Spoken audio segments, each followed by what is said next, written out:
Et le sujet fait preuve de beaucoup d'attention depuis maintenant plusieurs dizaines d'années, hélas, car la tristement célèbre maladie du siècle sévit encore, et cela au niveau des enfants. Prise en charge de l'enfant rendu vulnérable par le fait du VIH-Sida. Nous en parlons aujourd'hui avec Madame Amétier Solange, elle est directrice du PNOEV. Elle nous donnera ici, dans quelques instants, la définition de ce sigle, le Programme national de protection des enfants orphelins et vulnérables du fait du VIH-Sida. Je lui ai emboîté le pas. Bonjour madame. Bonjour madame. Bienvenue sur le plateau Merci de Matin Bonheur. Merci de nous recevoir ce matin. Bonjour et bienvenue. C'est nous. Alors, on a commencé par la définition, mais on peut encore la répéter pour nos téléspectateurs. C'est quoi ce sigle? Alors, le PNOV signifie Programme national de prise en charge des orphelins et autres enfants rendus vulnérables du fait du VIH-Sida. Et ce programme donc, est logé au sein du ministère de la Femme, la Famille et de l'Enfant, qui est dirigé par le professeur Bakayoko Liramata. Alors, nous entrons dans le programme avec ce sujet très important. Quel est le point de la situation aujourd'hui lorsqu'on parle de ces enfants vulnérables? Alors, le programme existe depuis 2003. Donc, nous sommes en 2021. Ça fait maintenant plus de 18 ans que le programme existe. Et donc, aujourd'hui, le nombre d'OEV avait été estimé, selon l'Institut national de la statistique, à plus de 476 000 OEV. Aujourd'hui, nous sommes à 179 000 OEV qui ont reçu des services. Et jusqu'en 2022, nous comptons atteindre la cible de 220 000. C'est-à-dire que depuis la mise en place de ce programme, la prise en charge des OEV se fait de mieux en mieux. Voilà. Très bien. Vous nous avez donné des indications avec des chiffres oui. Qui, à la lecture, est décroissant. Comment on peut expliquer ça? Parce que de 476 000 environ, on est à 179. Non. En fait, quand nous avons commencé le programme, avant de mettre le programme, nous sommes partis sur des chiffres. Et donc, quand on prend le nombre de personnes vivant avec le VIH, il y a des calculs qui sont faits et on estime que le nombre d'OEV qui existe en Côte d'Ivoire est de plus de 476 341. Et donc, on commence la prise en charge. On va essayer de retrouver où sont les OEV, les prendre en charge. Donc, au contraire, le nombre d'OEV qui sont pris en charge augmente jusqu'à ce qu'on puisse atteindre le nombre qui avait été estimé. Et puis, bien sûr, qu'on n'ait plus à avoir le VIH en Côte d'Ivoire, en tout cas pédiatrique. Donc, il y a un travail de repérage voilà. pour pouvoir les introduire dans le programme. Exactement. Tout à fait, d'accord. Donnez-nous maintenant les objectifs et les missions de votre programme. Alors, le programme a deux missions essentielles. C'est de développer la politique nationale de soins et soutien aux OEV. Et ensuite, de veiller à la mise en œuvre sur tous les territoires.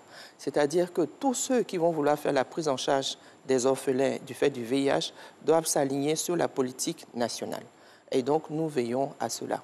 Et pour cela, donc, nous faisons des activités de terrain, nous coordonnons, nous suivons, nous faisons le plaidoyer pour que la question des OEV soit connue. Ensuite, nous essayons de mobiliser les ressources au niveau local, national et international pour pouvoir adresser la question. Et nous avons également une base de données que le PNOV a pu mettre en place grâce à certains partenaires comme le PEPFAR. Et donc, nous veillons à ce que cette base de données soit renseignée par tous les acteurs. Parce qu'aujourd'hui, vous savez, les bonnes décisions, on peut les prendre à partir de données de qualité. Alors, vous dites que vous allez sur le terrain. On sent là une communication sociale, une action de sensibilisation. Comment cela est fait concrètement et quel est votre champ d'action? Alors, pour commencer, le programme, qui est une direction, qui est une unité centrale, s'appuie sur les centres sociaux, qui sont les unités opérationnelles. Je pense que vous savez c'est quoi un centre social. Tout à fait. Oui. Voilà. Donc nous appuyons, nous travaillons avec les travailleurs sociaux, les assistants sociaux, les éducateurs spécialisés. Et c'est avec eux que nous faisons le travail de terrain. Et donc, une des stratégies que nous utilisons, c'est la plateforme de collaboration. C'est-à-dire qu'au niveau local, nous réunissons toutes les parties prenantes, c'est-à-dire les ministères, l'éducation nationale, la santé et la justice, les autorités préfectorales, les collectivités, les ONG, les leaders communautaires et religieux.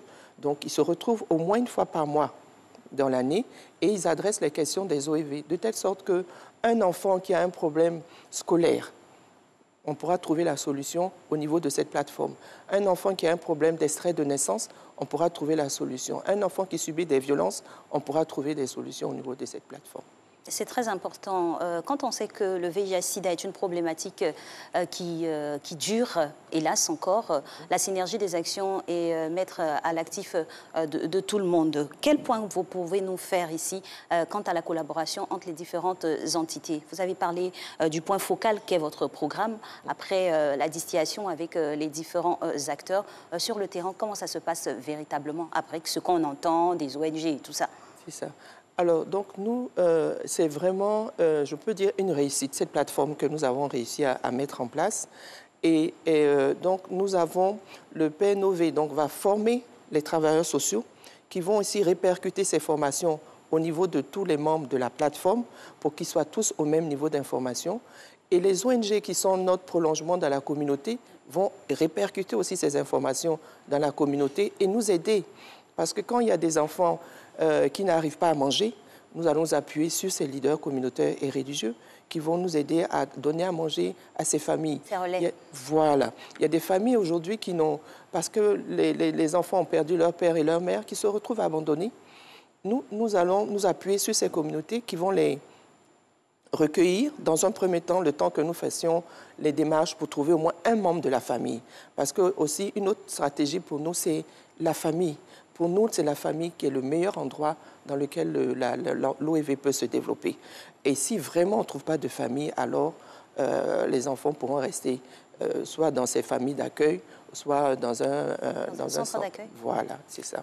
Tout ça, c'est la prise en charge de ces enfants vulnérables. Exactement. Alors, de manière plus détaillée, plus concrète, lorsqu'il n'y a pas peut-être, lorsqu'il y a une famille, pardon, lorsque l'enfant est remis à la famille, est-ce qu'on continue le suivi ou on se retire? Ah oui, non. Le centre social continue de faire le suivi. Ils font des visites à domicile. Et donc, le PNOV offre des services. Ils offrent des services qui sont les services de prévention, comment éviter d'attraper le VIH, comment éviter de le transmettre. Les autres services, c'est dit, par exemple, un enfant, un OEV qui est sous ARV, un médicament antirétroviral, ils font des maladies parfois opportunistes. À l'hôpital, on ne leur remettra pas les médicaments. Ils viendront au centre social et on verra avec la communauté, avec les partenaires qui sont autour, pour payer les médicaments, c'est-à-dire payer les médicaments de première nécessité, le traitement de palu et tout ça. Nous offrons aussi nous aidons à mettre les enfants en apprentissage. Nous les aidons pour l'alphabétisation, pour le renforcement. Nous les aidons à faire les extraits de naissance. Et donc, c'est tous ces services-là que nous offrons. Nous veillons à ce que l'enfant mange en quantité et en qualité. Et donc, vous allez voir qu'au niveau des centres sociaux, les familles viennent avec les enfants. Les travailleurs sociaux vérifient leur carnet de suivi. Voilà, le suivi. Et quand ils se rendent compte que l'enfant ne grossit pas, ne grandit pas, ils vont se dire, il doit avoir un problème de santé. Ils vont le référer vers le service de santé. Et comme ça, on pourra faire soit le test du VIH, soit la tuberculose, en tout cas faire un suivi. Et donc, à l'hôpital, ils vont faire la prise en charge médicale, mais au centre social, on fait la prise en charge communautaire et sociale. Alors, voilà. Et on apporte aussi les soutiens psychosociaux.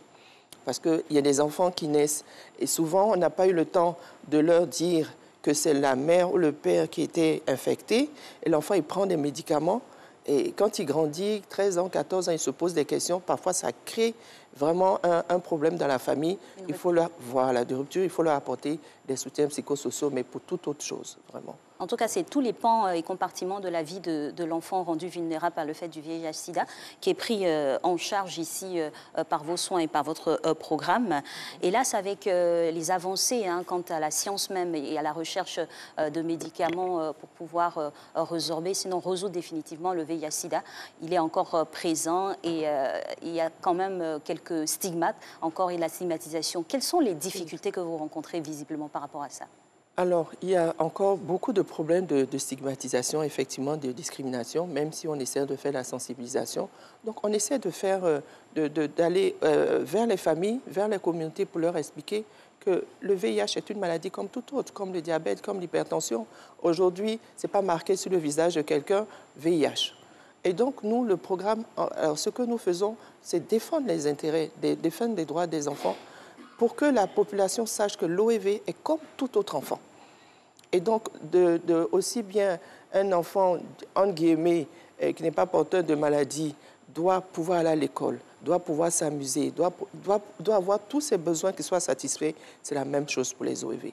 Et donc, nous allons nous battre contre ceux qui vont chasser. Par exemple, il y a des femmes qui sont chassées d'une maison parce qu'elles sont VIH.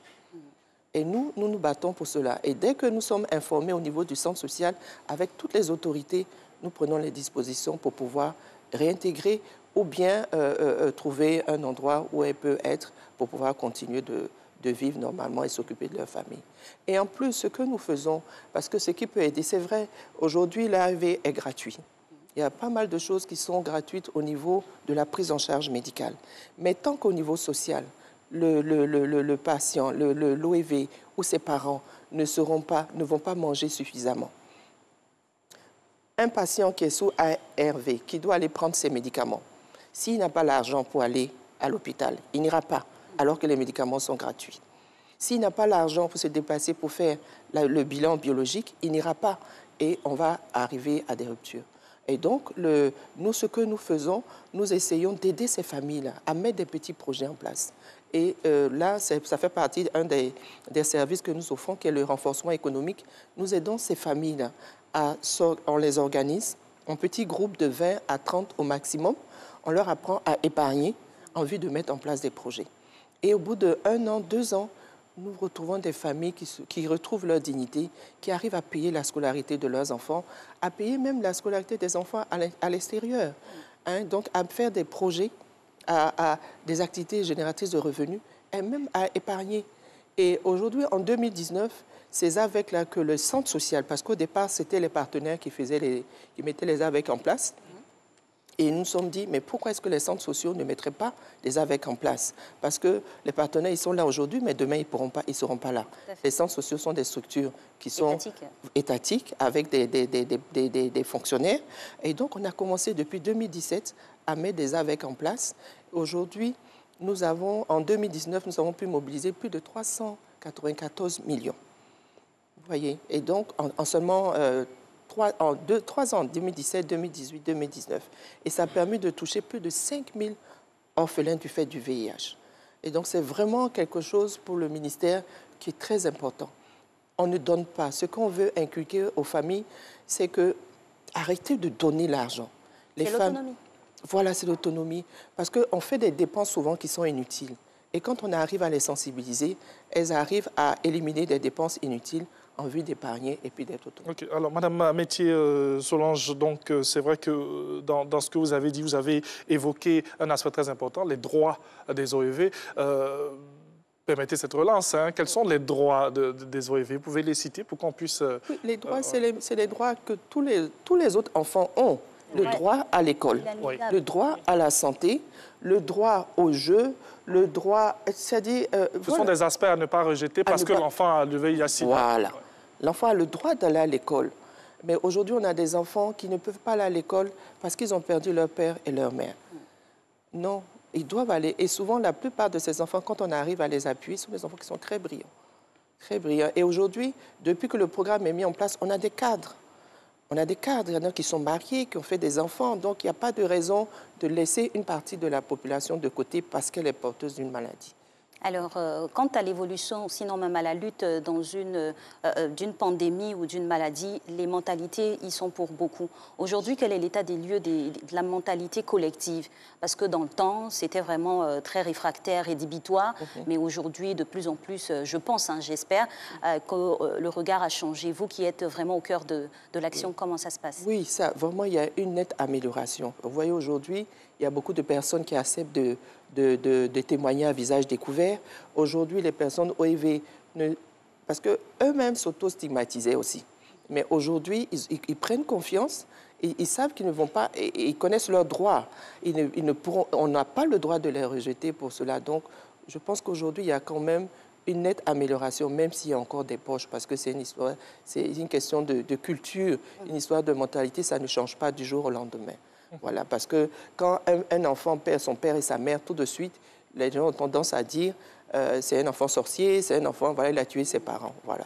Donc c'est tout cela qu'on essaie de leur expliquer, de prendre en compte la mentalité, la culture, parce que si on ne prend pas ça en compte, on ne peut pas changer beaucoup de choses.